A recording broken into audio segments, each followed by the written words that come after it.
Good morning, everyone. Thank you for joining us in this webinar this morning.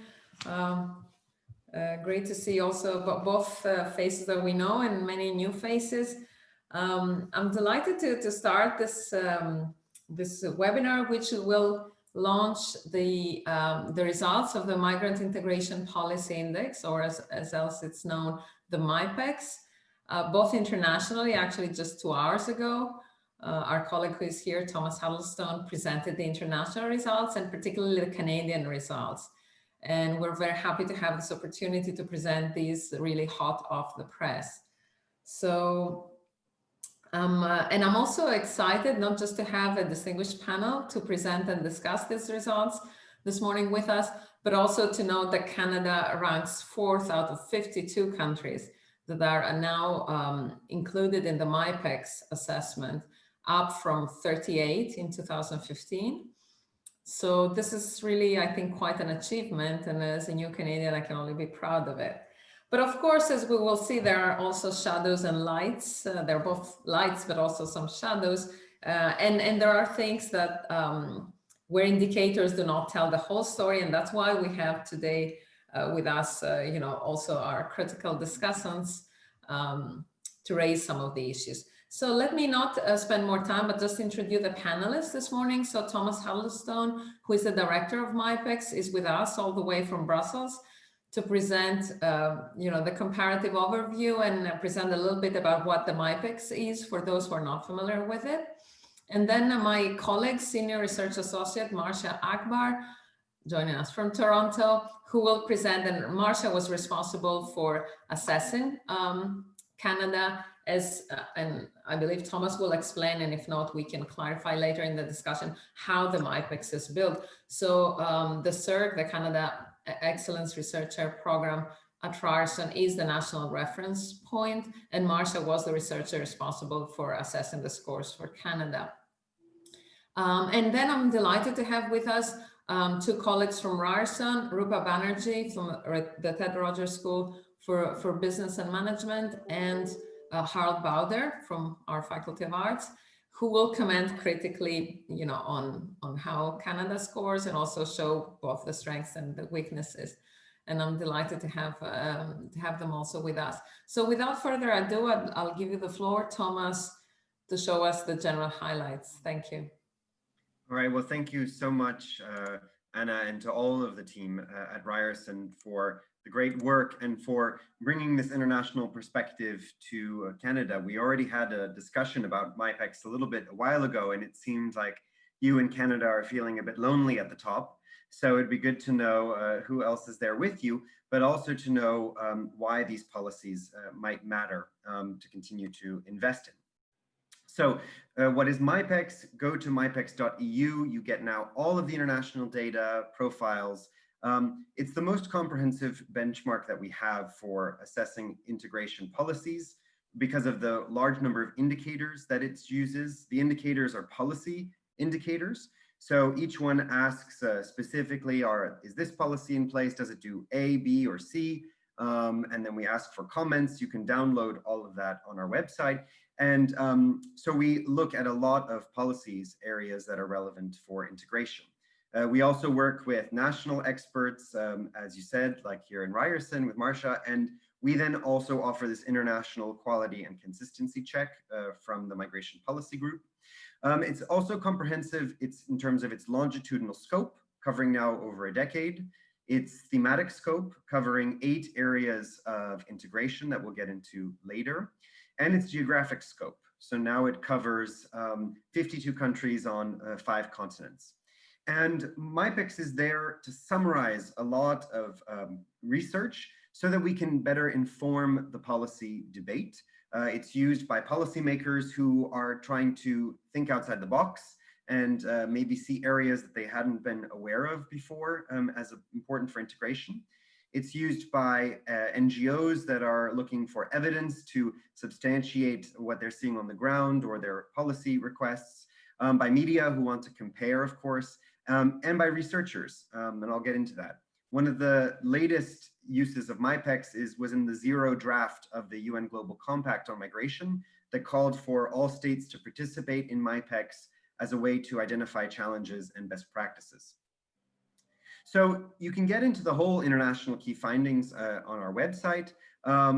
What I want to tell you about is that we have looked more broadly at how countries are approaching integration policies. So rather than just ranking countries on one scale, we look actually at what underlies countries' approaches to integration. And we see that there are very different approaches on all these different indicators based on 3 dimensions.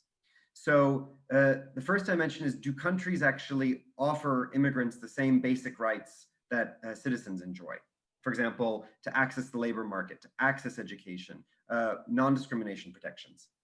Secondly, do they invest in offering targeted support to address issues of equal opportunities, to make sure that schools, the health system, local civil society are actually resourced and supported so that immigrants can fully participate? And thirdly is asking whether immigrants enjoy the same kind of long-term security in their country that nationals enjoy. Do they know that they can invest long-term in making this country their home by reuniting their families, settling permanently, and becoming citizens? So based on that, we now actually have 5 ranks that we give to countries, and countries also score within one of these groups. We have less and more favorable in each of these groups. So we have the top 10. These are countries that generally are trying to guarantee equal rights, opportunities, and long-term security for immigrants and for citizens.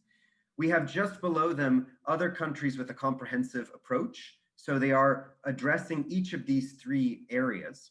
Then we have countries that take different tracks. We have countries that are only promoting temporary integration, meaning you might enjoy equal rights and support for equal opportunities, but you don't actually enjoy long-term security in the country. You don't know if you're going to be able to settle and put down roots. But then we have other countries that offer really only an equality on paper approach, meaning you can enjoy basic rights and you might be secure in this country, but we're going to ignore any specific needs that you have as an immigrant because you just have to fit in, and we're not going to address equal opportunities. And now we also have some countries that we call immigration without integration, where basically you might find a way to settle long-term as an immigrant, but you're going to be denied basic rights and opportunities. So this is one of the innovations of the new MIPEX. The other innovation is that we've been using the multivariate and multi-level international research that takes MIPEX and looks to see what are the potential effects that policies in different areas have on the integration outcomes for immigrants and for the public. And now, if you go to the MIPEX key findings, you'll be able to see in each of the areas, what are reasonable expectations for integration policies? What can they achieve? So just to give, again, the headlines for Canada, Canada now scores on MIPEX an 80 out of 100, which means that policies are favorable, but just favorable. I mean, you still have 20 points to go to 100%. So there are definitely some gaps in here. And Canada has slightly improved, +2 points, which is like most countries on MIPEX actually over the past 5 years. And here you see the policy scores in the 8 areas of MIPEX. And so you see that some stand out as not as strong as others. So the areas where we see the greatest gaps in terms of opportunities and rights for immigrants is labor market, health, and particularly political participation for foreign citizens, but also, for immigrants who might not be getting the same information and outreach by decision makers. And if you put this then in international context, Canada does have world-leading policies, for example, in its path to citizenship, in its work on education equity for children, in the strength of its anti-discrimination laws. But there are some obstacles in each of these areas. For example, the labor market mobility and access to permanent residence for temporary workers in Canada is one area where Canada scores lower. The healthcare access for different legal statuses, which are uneven in Canada. The procedures for family reunification for parents and grandparents. The extent to which diversity is addressed in all parts of the school curriculum and in higher education and in the teaching profession. And also the lack of local voting rights, for citizens, but also consultative bodies that bring together immigrant leaders and immigrant organizations to make sure they're fully heard. Now, the dynamics of Canada are quite different than many of the other countries in the top 10. Canada emerges as the most inclusive English or French-speaking country here, and I just show you here the evolutions over time. And while Canada and New Zealand have remained attractive and inclusive as global destinations, populists in the other traditional destination countries have been undermining basic rights and long-term security for immigrants, particularly in Australia, where it's now extremely difficult for temporary workers or family members to settle permanently. In the United States, that has put huge barriers in place for low-income immigrants to settle. And in the United Kingdom, which now actually has the most restrictive family reunification policy of all MIPEX countries. So Canada shouldn't be lonely at the top. I think that there are countries that Canada can learn from. I note them here, as I said, New Zealand, an extremely inclusive democracy where after 1 year, permanent residents can vote in all elections, including national elections, and where there's a robust support for immigrant-led organizations. Finland, the happiest country on earth, also for immigrants, and Sweden, that invests a lot in education and equal opportunities. I also just wanted to let you know that if you're interested in an international benchmark for what cities can do on integration policy, I would really strongly recommend you look to the Intercultural Cities Index. And here I gave you just some of the major European cities that score well on that ICC index that's very complementary to MIPEX. So just to wrap up, I mean, these policies do matter if we look at that multivariate, multi-level analyses of the relationships between different policy areas and integration outcomes. And the first is that integration policies are really a key for public welcome.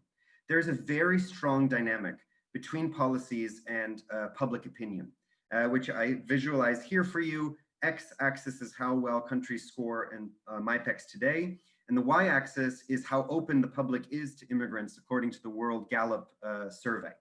And there you see Canada up there with New Zealand, Sweden, Portugal, Finland. So what we see is that policies and public opinion evolve as a dialectic. Policies that become more inclusive can create a virtuous cycle where the public slowly over time becomes slightly more open, whereas when you see more populist parties or more anti-immigrant rhetoric taking over and changing policies, that can actually create a vicious cycle reinforcing anti-immigrant attitudes, xenophobia, Islamophobia, a lack of social trust, and also less frequent and positive interaction between immigrants and non-immigrants. Whereas on the other hand, integration policies also are really key to immigrants' own happiness. We have now, as I said, 130 studies that look a lot at the links with immigrants' attitudes and immigrant outcomes. And here I just give you a nice correlation graph, again, with the x-axis showing how well countries do on MIPEX today. And on the y-axis, it's the World Happiness Report that you might know of, where they also looked at actually how happy the foreign-born are in their countries. And again, you see Canada up there with Finland, Sweden, and New Zealand.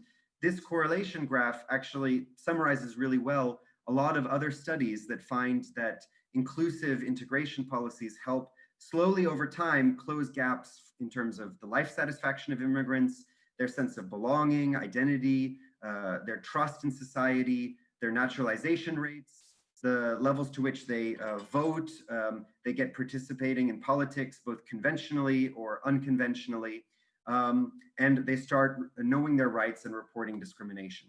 So there are lots of different areas in here that we can talk about later, because I think you're also quite interested, well, what do these results say about what Canada is achieving so far and how can we achieve more? And I'm hoping that the international evidence that you can find in MIPEX helps inspire some of your own research, advocacy, or policymaking. Thank you very much. Thank you very much, Thomas. That was very interesting, but of course, a little bit provocative, but I'll let Marshia respond in terms of how Canada is doing and give us also some more detail. Good morning, everybody, and thank you, Anna, and the MIPEX team for organizing this important and informative event. So the objective of my presentation is to assess how well Canada's policies support the settlement and integration of migrants based on MIPEX score. So Canada has been consistently in the top 10 MIPEX list of countries, and in 2019 with the score of 80, it secured its position in the top 4 countries. So if you look at the graph, you can see that Canada has much higher score than the average MIPEX score for the 52 countries. And compared to 2014, Canada improved by 2 points in 2019, which allowed Canada to upgrade its position from 6th in 2014 to 4th in 2019. So it's a positive sign that Canada's integration policies are improving. But Canada is still behind Sweden, Finland, and Portugal. But the score of Canada is much higher than major English-speaking destinations. For example, Australia, the United States, and the United Kingdom. So this chart is showing Canada's score from the highest to the lowest based on the 8 MIPEX policy areas. And from the chart, we can see clearly that Canada is very strong in anti-discrimination, followed by family reunion, access to nationality, education, and permanent residence. Canada got lowest point in political participation, and the scores for Canada in labor market mobility and health areas are fairly well, but needs improvement. So before talking about some of the key policy areas, we'll look at what happened between 2014 and 2019. So if you look at the graph, you can see that Canada's scores in all policy areas remain the same during this period, except for health. So Canada's score improved in health because the health policies included asylum seekers from non-refugee producing countries in a health coverage system and provided them access to information concerning health education services, as well as access to interpretation service. So even though Canada improved in health sector, still Canada's score is much lower than the other top 10 countries, including the USA, which is not a good sign, getting lower points than the USA. So one of the major weaknesses in Canada's health policy is that it doesn't include undocumented migrants for free general health care. So there's a room for Canada to improve in health policy. And so the other 7 policy areas remain the same between 2014 and 2019. And what does it mean? Does it mean Canada is standing still, or there isn't any room for change or any need for change? So I'm going to address these questions while talking about some of the key policy areas. So when you look at anti-discrimination, it is pretty clear that Canada's strongest strength is anti-discrimination policies. The Canadian Charter of Rights and Freedoms secure equal rights and social security for all, regardless of gender, race, religion, ethnicity, and other social identities. Also, even though Canada's historical identity is grounded in colonialism and white settler identity, but over the years, Canadian policymakers, politicians, and public altogether reshaped the narratives by emphasizing multiculturalism, diversity, and unity. And these positive narratives also influence public attitude towards migrants. For example, a recent study conducted by Varnix Institute showed that even during the COVID, Canadians have very positive attitude towards migrants, and they don't think migrants are a threat to job market. Instead, they think migrants are good for Canadian economy. So anti-discrimination policies are Canada's strength, but how about the practical outcomes of the policies and practices? So we'll talk about that in the end of the presentation. So Canada got the lowest point in political participation because non-citizens in Canada do not have rights to vote or as well as represent at the national and local policy-making bodies. So, however, permanent residents in Canada get citizenship very quickly, comparatively quicker than in other countries within 3 years of after 3 years of residency in Canada, and those who live in Canada as temporary migrants for 1 year or more take even less time to become citizens. So, and obtain voting rights and other rights. So, so in that perspective, access to nationality can be seen as a mitigating policy for political participation. However, still Canada again has room to improve in political participation and ensuring that non-citizens to have some kind of representation, especially if it wants to become the top country in the world. So another area that Canada needs improvement is labor market mobility. So to get employment in Canada, migrants need to have some kind of legal status, legal documents, for example, PR, permanent residency card, study permit or work permit, and so on, and social insurance number. So by definition, undocumented migrants are excluded from getting formal employment. And also there are some restrictions for temporary migrants who come to Canada with closed work permits, as they cannot get employment, change their employment, as well as get employment when their visa is expired. So the most affected groups in these policy areas is undocumented migrants, as well as different groups of temporary migrants. So if we look at what happened in Canada between 2015 and 19, you'll see that those groups, the temporary foreign workers and asylum seekers, that their number increased significantly during this period.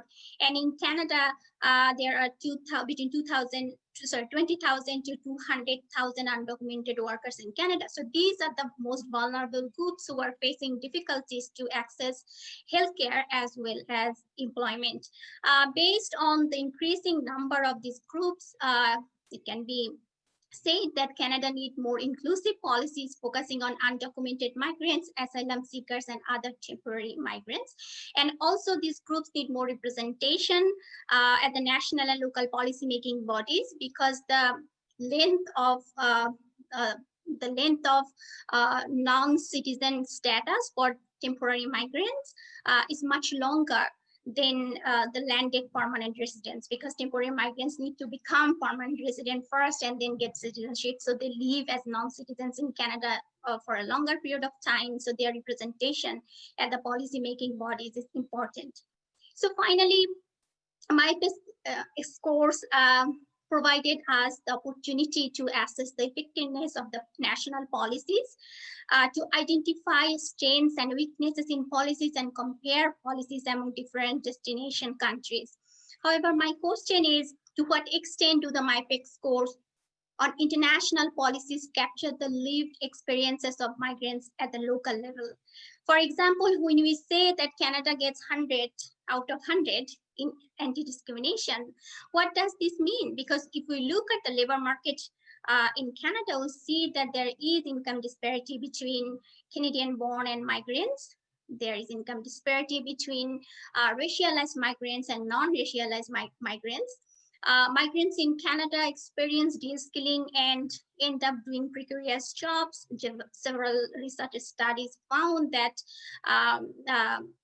especially racialized women are disproportionately concentrated in precarious jobs.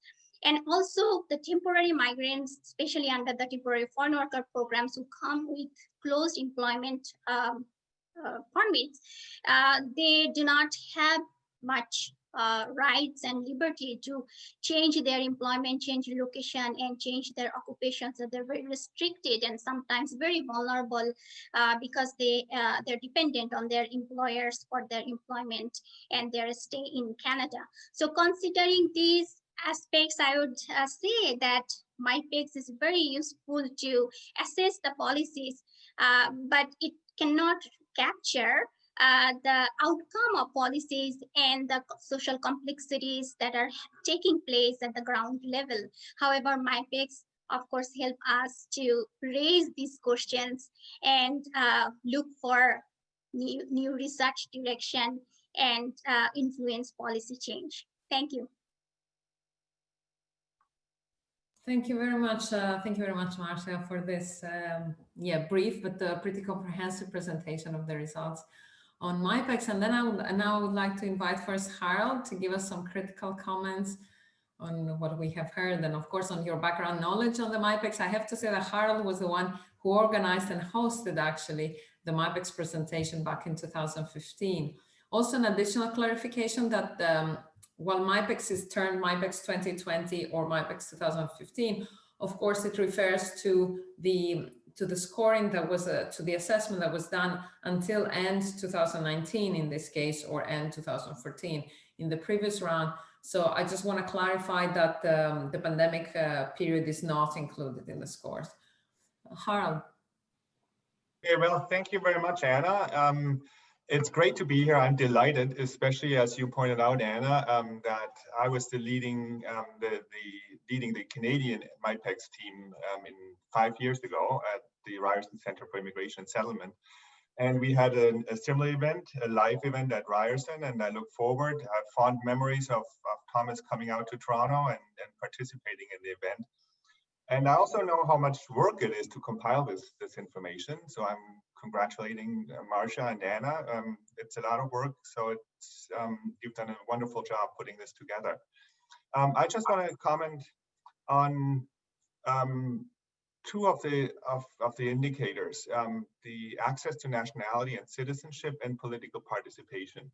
One is probably the good news, the other one is the not so good news. The good news is that Canada scores very highly in terms of access to citizenship. And that probably relates to the reversal of the restricting policies implemented by the previous government. Since then, we've had a liberal government that made that reversed some of these changes that would have probably pushed down the index in this respect. But I also want to note a point that Marshia made about the growing and I think worrying trend towards increasing numbers of temporary foreign workers and temporary migration.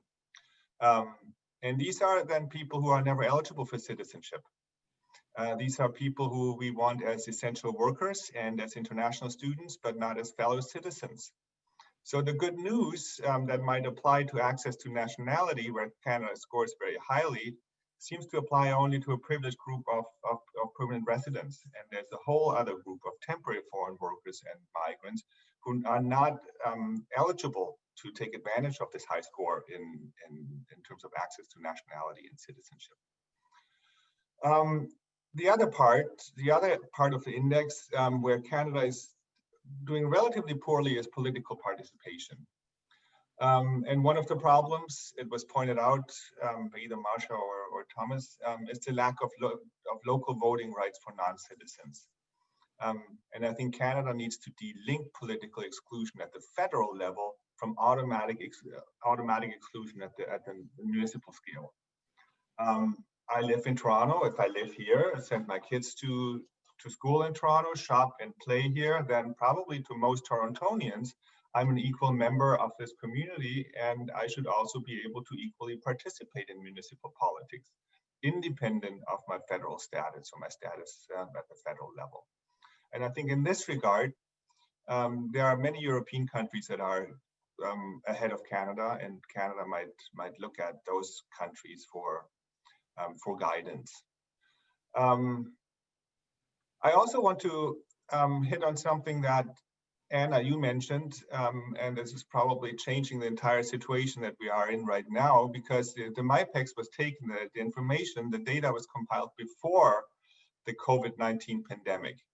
So I think we should have a discussion of what has happened in the last 9 months and how that might change the MIPEX scores 5 years from now. And I think it could go either way. I think there are some really interesting developments. I just want to mention three of these developments.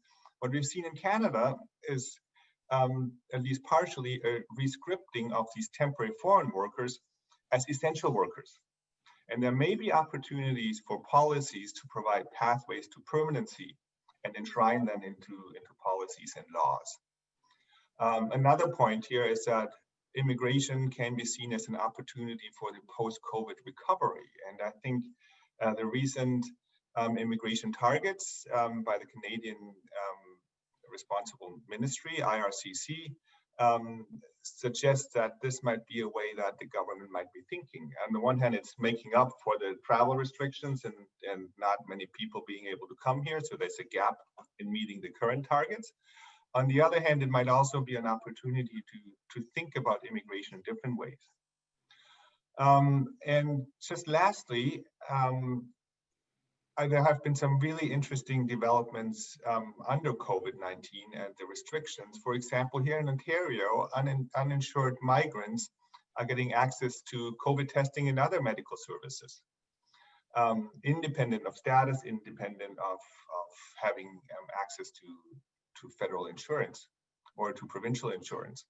And I wonder whether this might translate into permanently better access to healthcare. And whether that might be a factor why we could be seeing the MIPEX scores 5 years from now in the health area to continue to increase. So I'll leave it here. I only have 5 minutes, and I'm going to pass it on to Rupa. Well, thank you very much, Harald, also for raising the questions of whether we can see some of the positive outcomes of positive in inverted commas of the pandemic emergency. Trickling into some more long-lasting changes. But let us have first the insights of Rupa, who has long studied the barriers to labor market integration for newcomers, but also for long-term migrants. Thanks, Anna. So I'm going to echo some of the things that have already been stated, but I want to get really into the labor market outcomes a little bit deeper. So the MIPEX scorecard obviously provides a crucial entry point for us. It allows us to have a deeper conversation about how Canada treats its immigrants. This is really important, obviously, because we now have heard about Canada's ambitious immigration targets for the next few years. This is going to be really crucial for us. So clearly we can see that Canada is doing a lot of things right. But I want to narrow in on a couple of areas that we might want to keep an eye on. So within the labor market mobility strand, there's two outliers in terms of the sub-themes. The one is immediate access to the labor market, which arguably is the most important indicator of economic equality. And the second is access to education, vocational training, and study grants. So I want to focus on those a little bit. So first, on access to the labor market, Canada doesn't give immediate and open access to the labor market to most temporary foreign workers, as we've been hearing. And as of last year, more than half of the migrants arriving in Canada are temporary foreign workers. And temporary foreign workers enter through a myriad of very complicated programs. So now there are a lot of higher skilled workers entering through these streams, and those workers often have access to open work permits. But we still have a lot of temporary foreign workers coming in through low status, low paid jobs in areas like caregiving and agriculture and food services and construction and many other industries. For those workers, their work permits are closed. And the rhetoric that we have established in Canada of a merit-based immigration system that welcomes newcomers with open arms really hides this two-tier system of immigration, which stratifies core rights and privileges based on human capital. So those immigrants who are deemed to be high skilled are seen as deserving of labor rights and entry into the labor market more broadly. But those who are admitted through these lower skilled temporary foreign worker streams are denied these rights, even though they're seen as essential workers in the pandemic. So the immigration narrative that Canada has created largely renders these workers invisible and overlooks the economic contribution of these low status foreign workers. The lack of access to open work permits is actually extremely important. It leads to a range of exploitative working conditions that many of us have researched. So next, moving on to the education, vocational training, and study grants thread in there. Again, permanent residents do have access to post-secondary education and even student funding. But for temporary foreign workers, and I'm thinking of an example such as caregivers, they have to pay international student fees if they want to study while they're here on their temporary work permit. So they don't have access to funding either.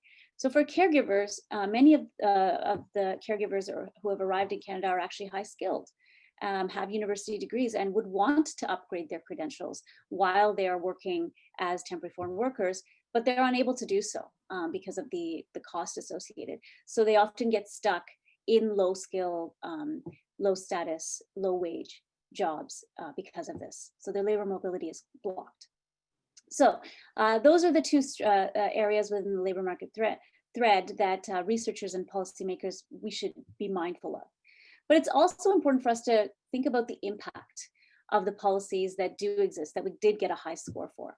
So I know the MIPEX scores are really just focusing on the existence of the policies, but we need to consider how those policies actually play out on the ground.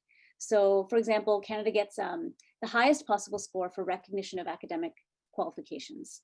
So I think this is in recognition of the Pan-Canadian Framework for the Assessment and Recognition of Foreign Qualifications, which was put together in 2009.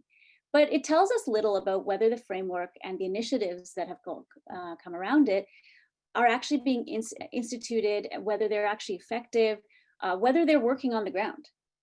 We know from empirical studies over many years that immigrants do continue to face significant barriers, and particularly immigrants coming from regulated professions face significant barriers of becoming certified. And that continues even with the Pan-Canadian Framework being in place. So there's 600 regulatory bodies in Canada, a huge level of complexity on the ground. So having that framework in place is a great start, but the effectiveness of the policy is extremely important and something we need to keep in mind. I also wanted to touch briefly on the anti-discrimination scores. So Canada, of course, has achieved the highest possible scores in all elements of anti-discrimination. And it's worth noting that temporary foreign workers get access to the same rights as permanent residents and Canadian citizens. But even with these grievance mechanisms in place, formal complaints of discrimination are extremely unlikely. Right? We know from a lot of study and anecdotal experience that victims of modern discrimination may not even be aware that it is happening. And in many cases for temporary foreign workers on closed work permits, they're often worried about the repercussions of formal complaints. So having those processes there, again, is a great start, but whether they are actually working to prevent discriminatory actions on the ground is a different question. So we know from audit studies, for example, that the extent of ethno-racial discrimination is quite high in Canada. So a study conducted by Philip Oreopoulos a few years ago found that discrimination in the hiring process, for example, is still a significant concern. And just recently, another study looking at ethnic discrimination in 9 different countries in the workplace found that Canada ranked 4th out of the 9th in terms of hiring discrimination. So this is not an issue that has been solved by having the discrimination policies in place, although it's certainly a positive start. So the positive MIPEX scores offer insights, and I think it's worthy of congratulations, but we do have to continue to be vigilant and not complacent in these regards. So thank you. Thank you very much, Rupa. Yeah, that was a very, very interesting account of, as I said, the lights and the shadows. And of course, unfortunately, we know that having the policies in place does not do the whole job. And the examples you gave are very telling of this. If I may say that, yeah, I think there is a positive and a negative side in the Canadian immigration policy and approach, which is, so where I would qualify the approach as one of we're bringing people, not workers. So we're bringing people with access to who can come, who can apply from abroad, can score well in the point system and can come directly as permanent residents.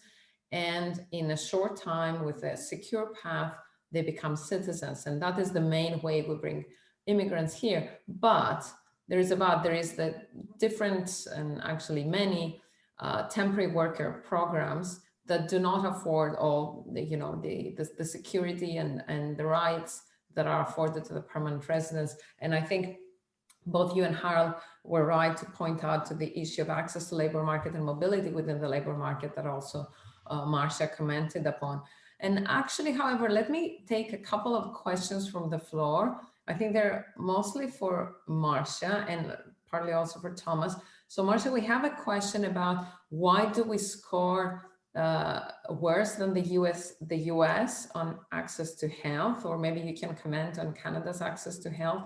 And I know Marshia is also, I mean, has already prepared, and it will be shown this afternoon, an interactive panel with US colleagues comparing specifically US and Canada. And also the other question that is for Marshia, but perhaps also Thomas can say a word in general, where Catherine Hardes is asking, do we have any data on the provincial level? My immediate answer would be, I think no. I mean, MIPEX does not assess the provincial level, but I leave it to Marshia and Thomas.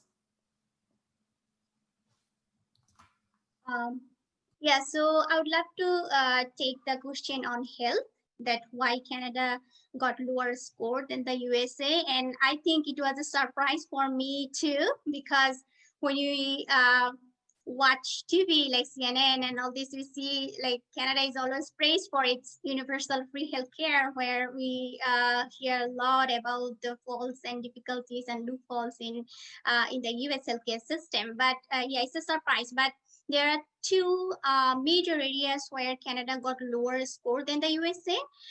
The first is the inclusion of undocumented migrants for general health care. So in Canada, undocumented migrants are not included in the, they get emergency care, but they are not included in the policy to get general care because they do not have any legal documents. So to get free health care, general health care, you have to either show your permanent residency card or work permit or some kind of private insurance card or so on. So this is one weak area. And the second weak area is there's a 3-month waiting period in Canada to receive healthcare, free healthcare for landed immigrants. So again, in the USA, this is not the case. So the immigrants, when they come to the USA, they can access healthcare immediately, whereas in Canada, we have to wait for 3 months. Even for me, it was the case. After getting my permanent residence, I had to wait for 3 months. And because I already had lived in Canada for 10 years. And so it's what I'm trying to say that all these policies are kind of lived experience for me as well. So these are the two major areas, but besides that, Canada is also Canada also has weakness in terms of providing healthcare for temporary migrants. That includes temporary foreign workers and asylum seekers and international students. And Rupa already mentioned that the whole temporary migration streams are very complex, and there are several streams and sub-streams. So to give an example, I'm going to just focus on, for example, international students. So Canada is receiving like a huge increasing number of international students, but they do not actually have access to free healthcare.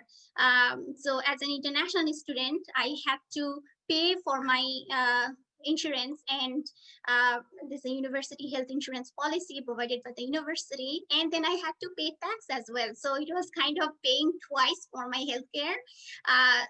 And also, but when you have an employment as RA or TA, and then you have dental care and vision care. So this is also very complex because it's kind of for temporary migrants, especially with different visa type, whether they have access to free healthcare or not, it depends on several factors. So these are the three of the major factors why Canada is kind of behind than the USA in healthcare policy.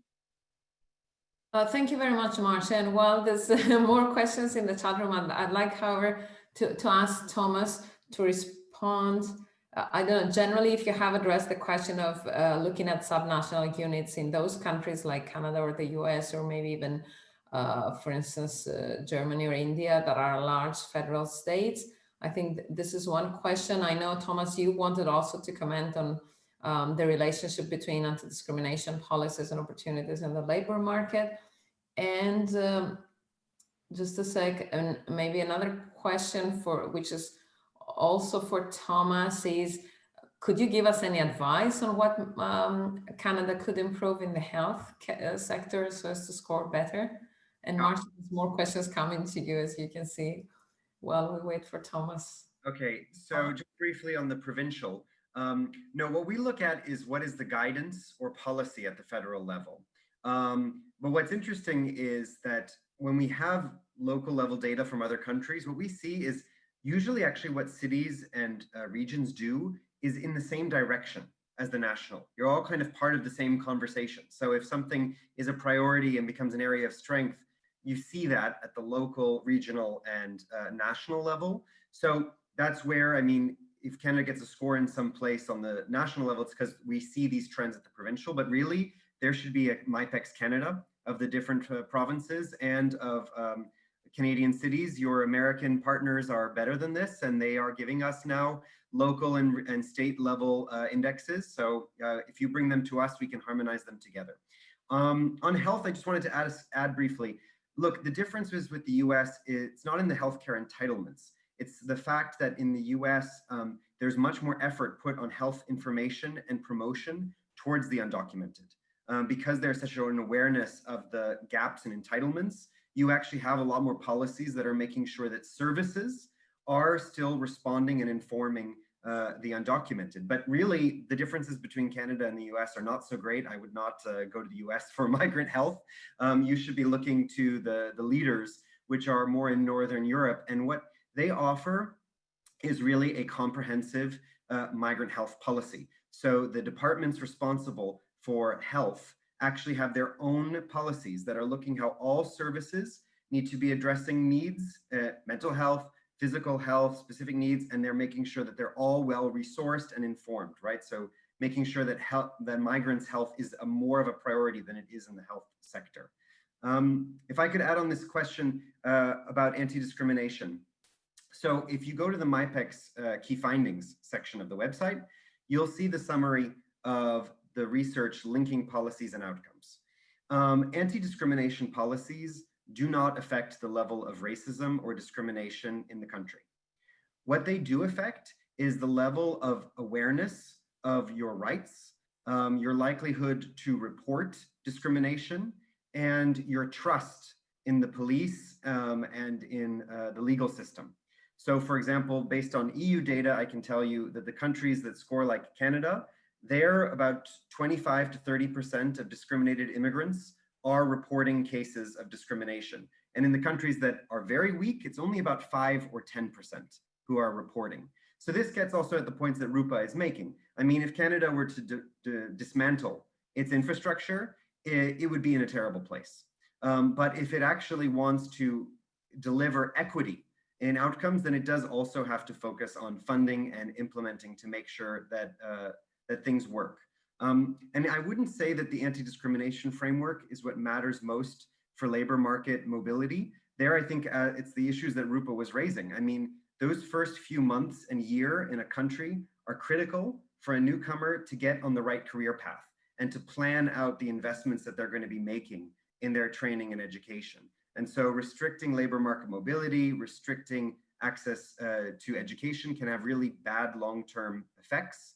And it's in the long term that we see these links between integration policies and employment.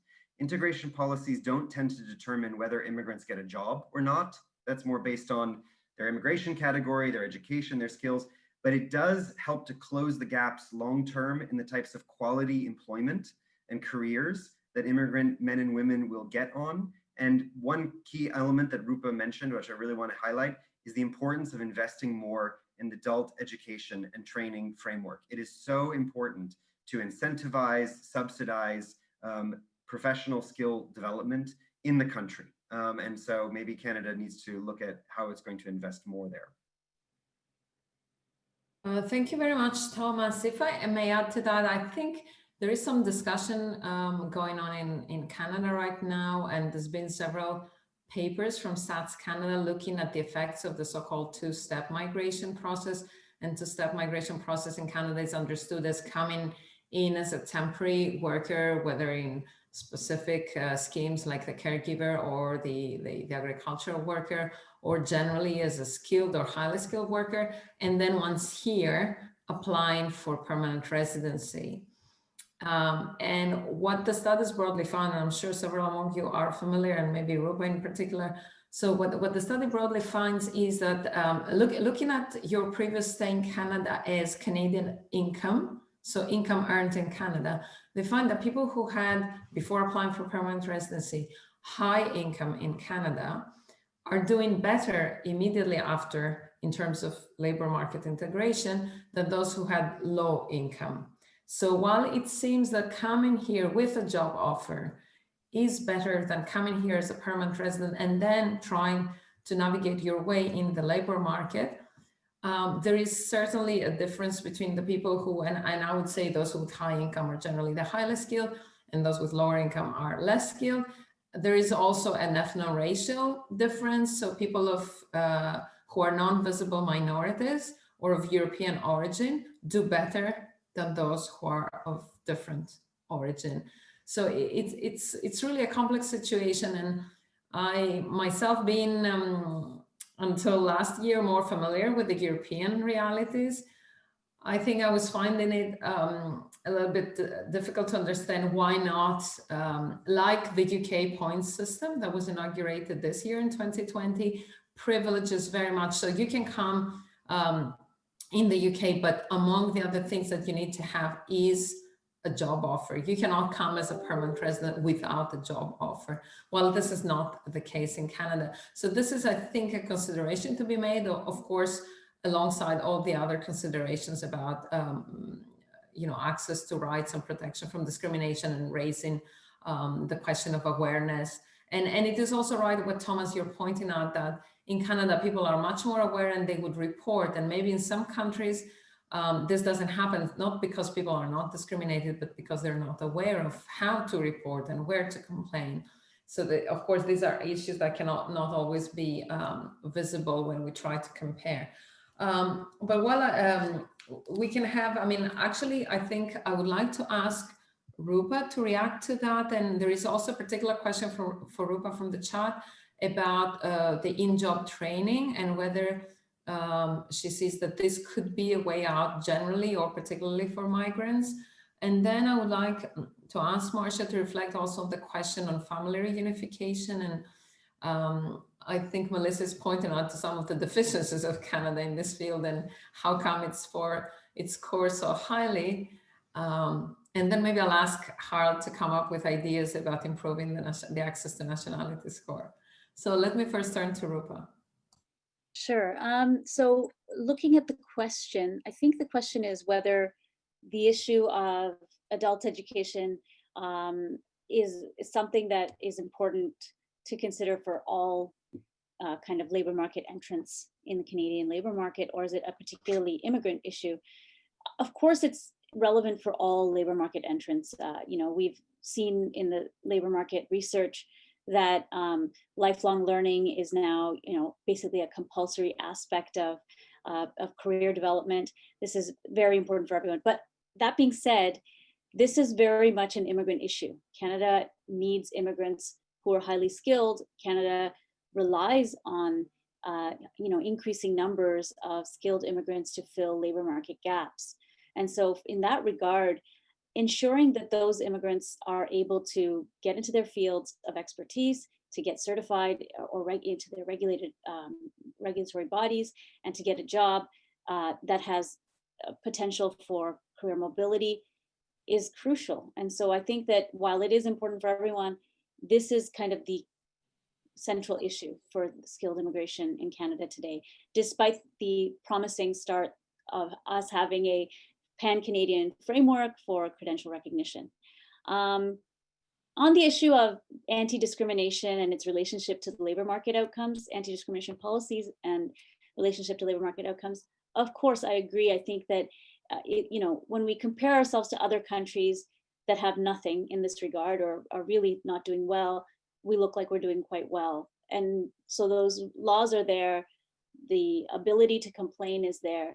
But I want to stress that most people don't even realize when they're being denied opportunities because of their background, their migrant background, or their foreign education. So these things are so complex, hidden, and unseen that it's impossible to rely on anti-discrimination policies to tackle ethno-racial bias and discrimination in the labor market. Yes, that is certainly also true. Thank you, Rupa. So there's more work to be done. Marshia, on the family. Sorry, what was the question about family reunification, the specific question? Particularly with regard to the limitations in bringing grandparents, so like the parents of the past. Suppose like it's a new family, parents and children, and there are limitations in bringing grandparents or also children that are above the age of 22. Okay, so this is a good question, because when we look at the sub-policy areas under the family reunification, we see that those areas that Melissa mentioned are actually not assessed through MIPEX. So the main focus on MIPEX score is whether the permanent residents, whether the citizens in Canada can bring their immediate family members. Do they have the legal right to do so? So this is one. And obviously Canada got high score in that, highest score actually.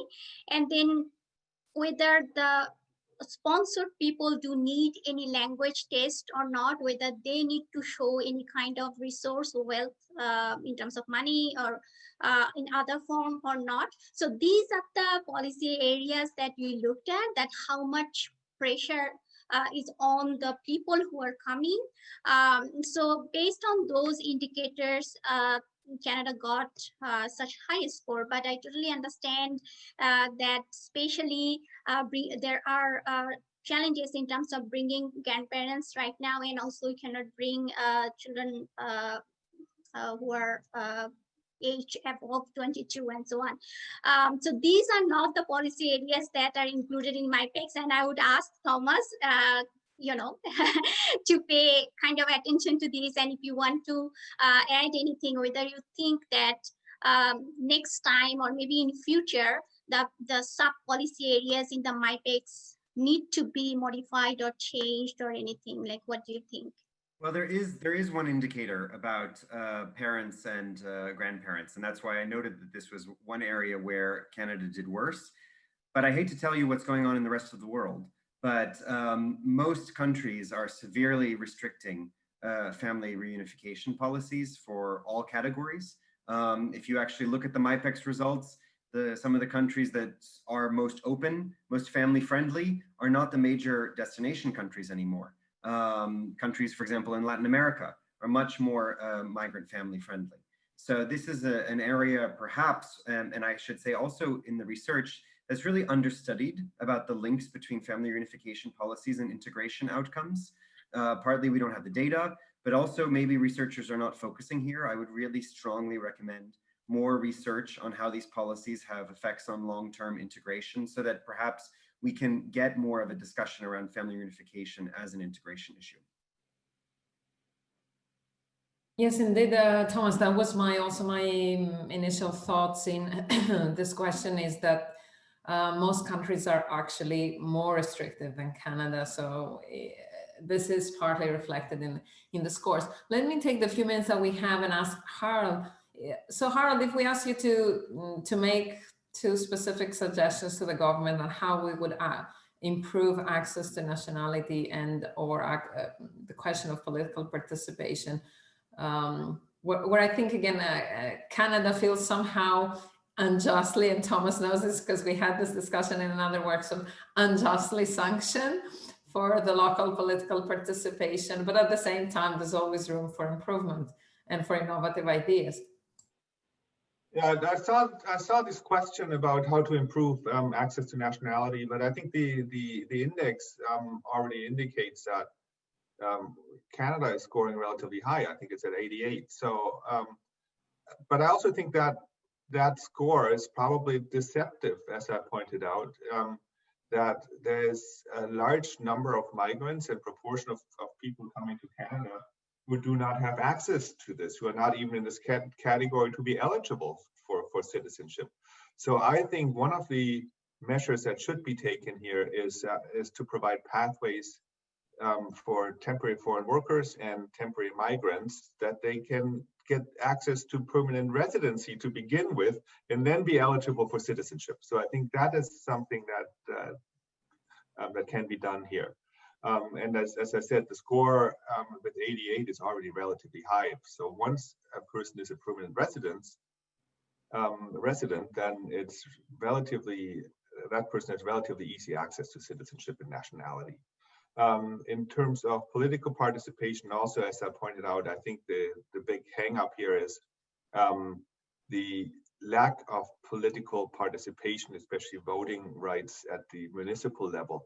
I think this is something that in Canada we're lagging behind, especially behind European countries. And I think this is also something, probably a public debate that we should have.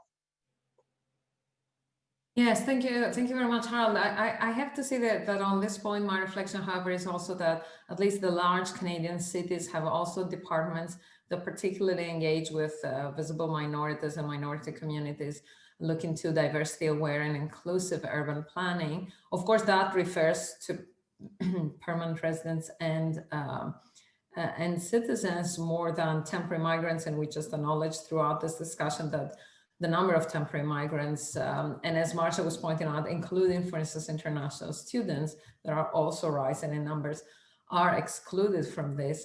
And where one perhaps could see there an opportunity for something more to happen at the local or provincial level. And I'm using your patience for 2 more minutes. I'd like to ask Thomas to have a general reaction to 2 or 3 questions that have risen from the chat room, which are basically, I think, asking, are you looking, if I can summarize them in one, is could we envisage that the MIPEX would go beyond, beyond the national level, whether to look at the provinces or whether to look at specific groups and do comparisons? And do you have any idea about that? You already mentioned very briefly in your presentation the cities index that you're developing. So I don't know if that would be partly an answer. Yeah, sure. I mean, so I would recommend that the great work that's been done to look at cities in Canada be better systematized into something more like an index, so that Canadian cities can be compared to the Intercultural Cities Index, which is mainly European but becoming global, as well as the index from the New American Economy, comparing the most important American cities. We at MPG are developing a new index on regional policies called Region. So once we have that out, again, we would love to partner so that Canadian provinces and US states would also be able to index themselves. And I hope that that would help us to improve some of the ambitions here. On who we index, I mean, MIPEX does look at the general policy for immigrants. Now we see that there are often very different policies for beneficiaries of international protection, not just for refugees, but all of those forms of humanitarian protection. For that in Europe, we have developed a specific index called the NIEM, NIEM, which you can look into. It would be very interesting to compare Canada there. But it's a very detailed index because the needs also for particular groups like beneficiaries of international protection are quite sensitive and require more attention to all the different vulnerable groups. Thank you very much. So more work to do, but I want again to conclude with commending the MIPEX, because it's one, I think, of the grassroots, like from the ground up, from researchers, index that is really, I mean, in my experience, engaging not only quantitatively, but qualitatively assessing and then peer refereeing the individual country assessments through the years. And it has really become a standard reference point. And for me, a really valid one, because I wouldn't commend all the composite indicators that we see around on all aspects of our lives, from human development to our happiness, to the good city, the smart city, I don't know. So I want to commend MIPEX, and of course to invite you to have a look at the detailed results that are available at the MIPEX website. And with this, I thank you all for your interest and your patience, and look forward to connecting you in our next webinar. Thank you very much. Bye. Thank you, everybody. Bye-bye. Thank you, Marshia, Rupa, Harald, Anna. This was a great conversation. Look forward to the next time. Thank you too, Thomas. Bye.